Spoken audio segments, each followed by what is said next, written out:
Hello, my name is Lydia Pebly, and I will be discussing my research on critical literacy, community, and freedom in Frederick Douglass's Narrative of the Life of Frederick Douglass and Anthony Ray Hinton's The Sun Does Shine. Frederick Douglass was a formerly enslaved man, and at the time of writing his autobiography, he was still considered a fugitive as he had escaped from enslavement rather than purchasing his freedom. He was also a famous abolitionist. Anthony Ray Hinton was falsely accused and imprisoned and spent 30 years on Alabama's death row simply because he was poor and Black. I began making connections between these two narratives when I viewed Ava DuVernay's documentary 13th. It discusses the connections between the systems of enslavement and mass incarceration in the United States. The 13th Amendment outlawed slavery except as a punishment for a crime. And this loophole allowed for mass incarceration to be a new system of confinement, control, and violence against Black bodies. In addition to the connections between the systems of confinement under which both Douglass and Hinton were, I also made many connections between their discussion of the importance of literacy in their own lives. And in my project, I wanted to extend the extensive scholarship on Douglass to Hinton, who has not yet amassed much critical scholarship due to the recency of his publication. My first task was countering the literacy myth, which is the oversimplification that literacy leads to economic development, cultural progress, and individual improvement. As applied to Douglass, especially by teachers in the classroom, it perpetuates the myth that for Douglass, literacy directly led to freedom. In countering the literacy myth, it is also extremely important to understand the difference between both basic and critical literacy, basic literacy being the ability to read and write, whereas critical literacy is taking basic literacy and that language use to question the social construction of the self, as well as the position of the self within society. Thus, encountering the literacy myth, this really complicated the ways in which I viewed both Douglass and Hinton's progression toward freedom in their narratives. Neither basic nor critical literacy alone is enough to provide a linear path toward freedom for either of the men. However, literacy is still strongly connected to freedom, but community is also extremely necessary for both of them, leading to my argument that in both Douglass and Hinton's autobiographical narratives, individual literacy does not directly lead to total mental and physical freedom. Rather, freedom is first attained through critical literacy and community, and then explored through the act of writing the self.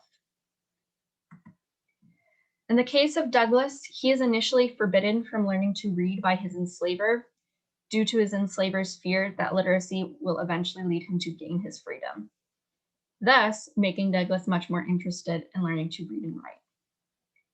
Therefore, he needs to seek out community. For him specifically, this was the free white boys on the streets of Baltimore in order to acquire both basic and critical literacy. His basic literacy allowed him to develop his critical literacy, which in turn allowed him to free his mind and articulate the evils of his position as an enslaved person. Yet, while he was more mentally free, this is complicated by the subsequent psychological turmoil of being able to articulate the evils of the system in which he is imprisoned, but not having the tools to physically escape. In the psychological turmoil, Douglass again turns back to community. In the case of Hinton, his progression is slightly different from Douglass's.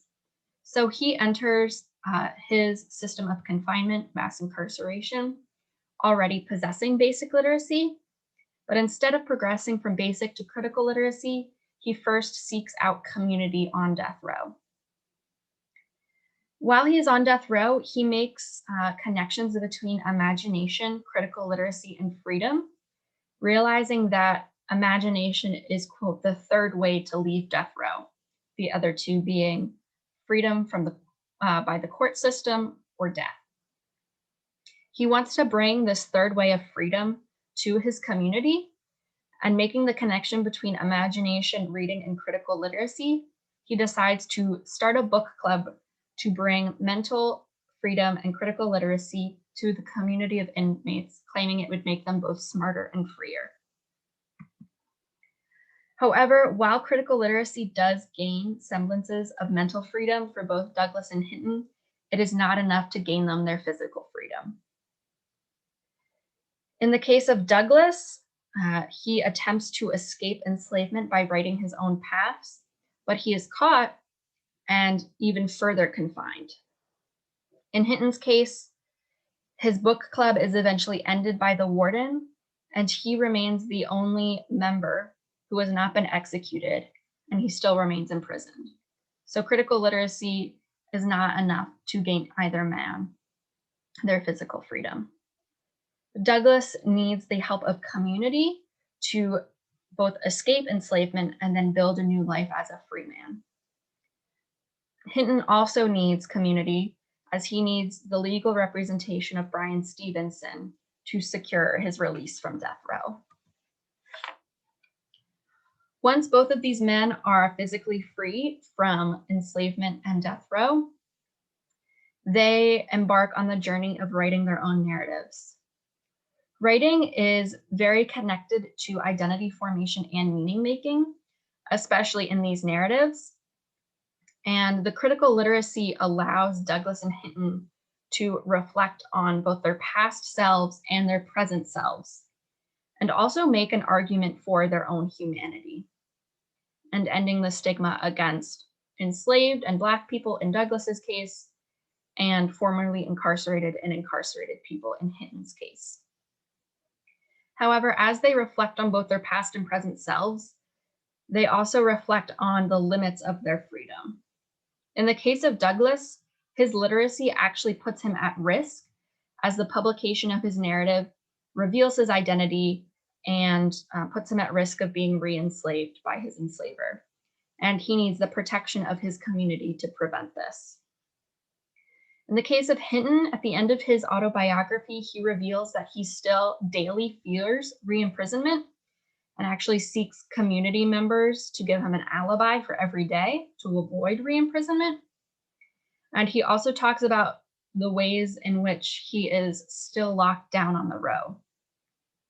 In addition, he also needs a collaborative writer to fully engage in critical literacy and writing his narrative. So therefore, while critical literacy and community do gain both Douglas and Hinton degrees of both mental and physical freedom, they are still not totally free, which once again complicates and counteracts the literacy myth. Thank you.